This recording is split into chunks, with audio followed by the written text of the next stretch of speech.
Bývalá predsedkyňa vlády priznala, že sa pred 2,5 rokmi stretla s Dobroslavom Trnkom, aby diskutovali ohľadom citlivých kauz. Dobroslav Trnka vtedy priniesol na to stretnutie dokumenty, ktoré podľa novinárky Sme Podovej boli spismi z vyšetrovania týchto kauz. Ak je to pravda, tak sa Trnka aj Radičová dopustili porušenia zákona.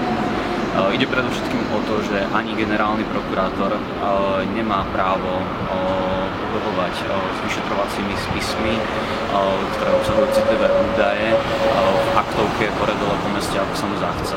A takisto ani predsedkyňa vlády nemá právo oboznamovať sa s takýmito spismi, s ich obsahom, a nie je to už z dôvodu toho, aby bola teda informovaná.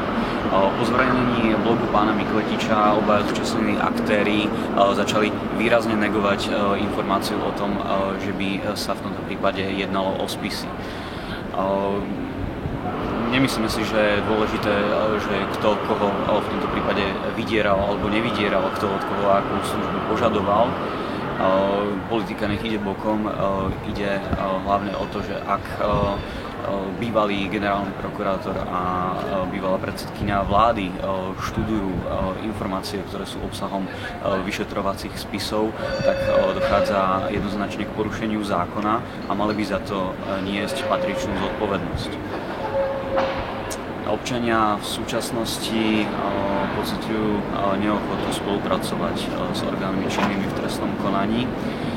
A je to práve preto, že nedôverujú, že ich štátne orgány ochránia pred páchateľmi takéto trestnej činnosti.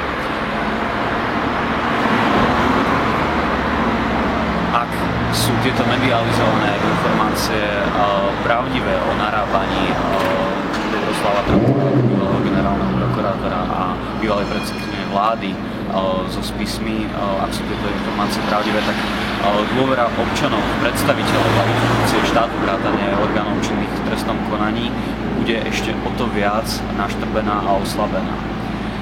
Z tohto dôvodu teda žiadame generálnu prokuratúru, aby vyšetrila informácie obsiahnuté v predmetnom článku, najmä tým, že vypočuje zúčastnené strany s cieľom zistiť, či v tomto prípade došlo k porušeniu ustanovení trestného poriadku alebo iných právnych predpisov.